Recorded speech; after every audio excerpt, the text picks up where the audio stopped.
Hello friends. I'd like to speak today briefly about my favorite varmint cartridge, the 220 Swift.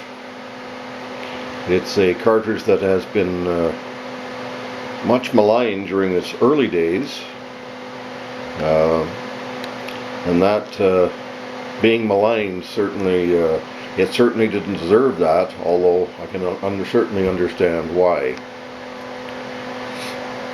Here in the picture we've got, to your right, we've got the 22 PPC, and then next to it the 223. In the middle we've got 222 Remington Magnum, and the 219 improved zipper, and then the 220 Swift. Unfortunately, I don't have a 22-50 cartridge, which is the main competitor for the 220 Swift. And I can certainly understand the popularity of the 22-50, but the 220 Swift certainly deserves a chance. I have an early 1990s Remington Model 700 stainless fluted varmint model. It's a wonderful rifle. These rifles came with an aluminum V block with a corresponding notch for the recoil lug in the machined aluminum V block, which is right here just ahead of the chamber. It extends just about to where the gas port is on the receiver. This system of bedding made the rifles extremely stable, and didn't require glass bedding, although that was certainly optional. The V block is right inside the stock. It's actually physically attached with adhesives, so it's well welded in there. And you still have the same screw going through to the recoil lug and goes through the V block, so it holds the action down tightly into this V block, giving you a really consistent bedding surface. These rifles were and are extremely accurate. Remington made a lot of these rifles in this configuration. I think some of you may be more closely thinking of perhaps the Sendero line, which is effectively the same thing. This rifle comes with a 26-inch stainless steel, obviously fluted barrel. The fluting really disguises its weight. It's actually 0.72 at the muzzle, so it's a fairly solid piece of pipe. In the 220 Swift version, it came with a 26-inch barrel. That was something that's pretty standard with Swifts. I know that Sako, Ruger, and Savage equipped their 220 Swift rifles with the 26-inch barrel, very much like Winchester did with the 264 Winchester Magnum. They equipped it with the 26-inch barrel to wring out that last bit of velocity. This rifle is equipped with a Bosch & Lohm 36 power fixed target scope with a crosshair and a 1/8 inch dot reticle. The 1/8 inch dot is quite handy because some of you target shooters are aware that dot very neatly covers a .22 caliber bullet hole at 100 yards, making for a good fine aiming point. I also have a 2-inch Hart trigger, a 2-ounce Hart trigger in this gun. It's a bench rest trigger. So this rifle is an excellent varmint rifle. Some of my fellow shooters in Western Ontario have called it in the past the stainless wonder. It certainly is a very deadly groundhog rifle.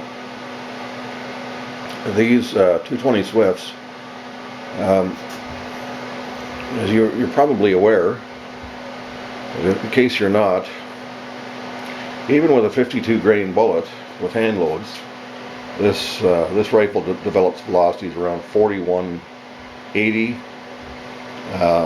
For some reason, the 52 grain spear hollow point, which is the bullet here, I can actually get it to 4,200 feet a second, and with the 52 grain Hornady VMAX just a little slower at 4180.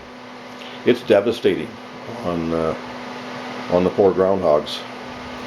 And with that extreme velocity comes certain cleaning details that are very important.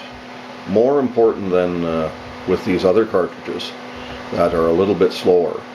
The 219 improved zipper is ballistically identical to the 22-250. So you get into 3,800 feet a second, a little bit faster with lighter bullets. And compared to the 223, for example, it's much faster. It can be as much as 800 to 900 feet per second faster. I can recall a gunwriter in the 1990s while on a promotional hunt for I'll say an unmentioned gun maker of high repute. When he shot the 220 Swift for part of the afternoon and then had to switch back to the 223, he felt that he was gone to throwing rocks. And I hope that doesn't offend you 223 shooters out here, but I can assure you that I have felt that same feeling, that it's just the velocity advantage is so astounding. It really makes you set back. But having said that, these barrels have to be kept very clean. Much more attention has to be paid to these barrels than does a similar cartridge like the 223. The 22-250 can certainly fall victim to the same problems of extreme copper fouling in the barrel. It's very important that you use a proper solvent. When I mean a proper solvent, I mean something that provides a lot of protection and a lot of ability to remove copper fouling. And this is just one of many excellent products. Sweet 7.62 is quite aggressive. It has a lot of ammonia in it. You really need to have a well-ventilated room when you use this stuff. It's very pungent, and don't leave it in the barrel of your gun for any length of time. It attacks stainless steel aggressively. And that being said, don't be afraid to use it. Just use it as directed. Remove it from stainless barrels quickly. It's no problem with chrome moly, but with stainless steel, you need to get on top of it right away and get it out. Another good choice is Shooter's Choice, which isn't available in Canada anymore, unfortunately. An excellent product. Really removes the copper fouling very quickly. So that being said, the 220 Swift, if you're thinking about a varmint rifle, think about the 220 Swift. It's a great cartridge. Ample power for anything, coyotes, anything you can think of from the varmint end, and that much more power. And don't listen to any of the naysayers, gun writers, who say it's not an accurate cartridge. It has potential for extreme accuracy. Every bit as good as the 22-250, perhaps even better. And don't try to use SX style bullets. Some Hornady manufactured and marketed them as super explosive. They don't survive the trip down the barrel. They just come apart in flight. So thanks so much for watching, and hope to talk to you again soon. Bye.